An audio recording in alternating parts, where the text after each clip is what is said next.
हमारी पार्टी को कुचलने में प्रधानमंत्री जी ने कोई कसर नहीं छोड़ी। एक साथ हमारी पार्टी के 4 टॉप के नेता जेल भेज दिए एक साथ। अरविंद केजरीवाल, मनीष सिसोदिया, संजय सिंह, सत्येंद्र जैन। बड़ी बड़ी पार्टियों के अगर 4 टॉप के नेता जेल चले जाएं, पार्टी खत्म हो जाती है। लेकिन ये पार्टी नहीं है, ये एक सोच है। जितना ये खत्म करना चाहते हैं उतना ये बढ़ती जाती है।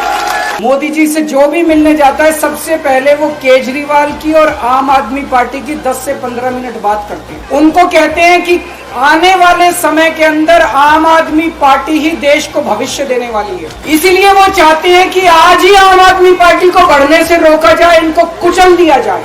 ये तानाशाही है। 75 साल के अंदर इस कदर किसी पार्टी को और उसके नेताओं को प्रताड़ित नहीं किया गया जिस तरह से प्रधानमंत्री मोदी जी ने आम आदमी पार्टी को प्रताड़ित करने की कोशिश की। प्रधानमंत्री जी कह रहे हैं मैं भ्रष्टाचार से लड़ रहा हूं। देश के सबसे बड़े चोर, उचक्के और डकैतों को उन्होंने अपनी पार्टी में शामिल कर दिया। जिन लोगों को 10 दिन पहले मोदी जी कहते थे 70,000 करोड़ का इसने घोटाला कर दिया, थोड़े दिन के बाद उसी आदमी को अपनी पार्टी में शामिल करके किसी को डिप्टी सीएम बना देते हैं, किसी को मंत्री बना देते हैं और उनके सारे ईडी और सीबीआई के मामले खत्म कर देते हैं और कहते हैं मैं भ्रष्टाचार से लड़ रहा हूं। मैं मोदी जी को कहना चाहता हूं, भ्रष्टाचार से अगर लड़ाई लड़नी है तो केजरीवाल से सीखो। 2015 में जब दिल्ली में हमारी सरकार बनी थी, हमारे एक मंत्री का एक ऑडियो मेरे पास किसी ने व्हाट्सएप कर दिया। उस ऑडियो में मेरा मंत्री किसी दुकान वाले से 5 लाख रुपए मांग रहा था। मैंने अपने खुद मंत्री को सीबीआई के हवाले कर दिया, जेल भेज दिया था अपने मंत्री। ये होती है भ्रष्टाचार के खिलाफ लड़ाई।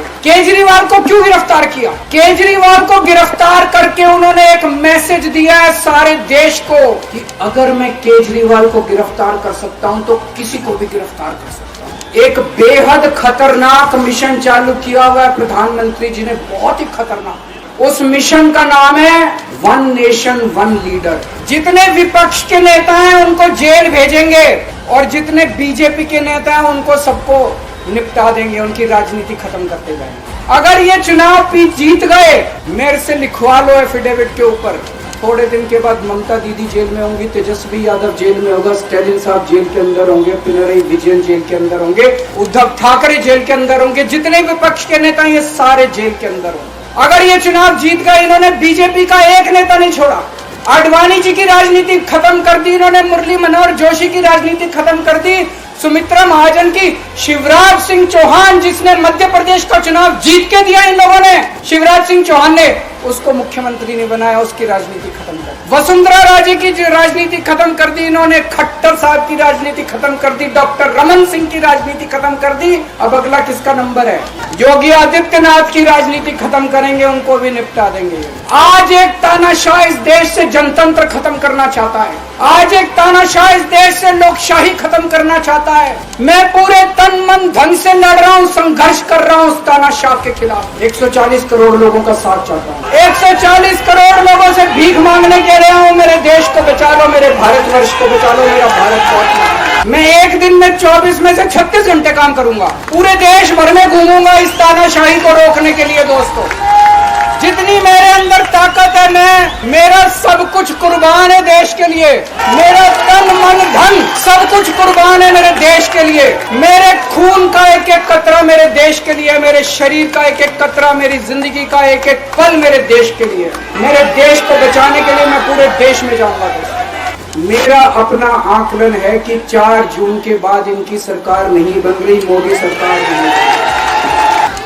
सरकार नहीं बन रही है। केंद्र में इंडिया गठबंधन की सरकार बन रही है। आम आदमी पार्टी उस सरकार का हिस्सा होगी। दिल्ली को पूर्ण राज्य दिलाएंगे। दिल्ली का एलजी लोगों का एलजी होगा, दिल्ली का एलजी दिल्ली वालों का एलजी होगा। गुजरात से आया हुआ अभी। दोस्तों, केजरीवाल को कभी किसी पद का लालच नहीं हुआ। मैं आप मंत्री, मुख्यमंत्री, प्रधानमंत्री ये सब बनने नहीं आया। आज मैं अगर दिल्ली की जेल के अंदर रह के दिल्ली की जेल से इस्तीफा नहीं दे रहा, वो इस तानाशाही के खिलाफ संघर्ष कर रहा हूं, इसको समझ लेना।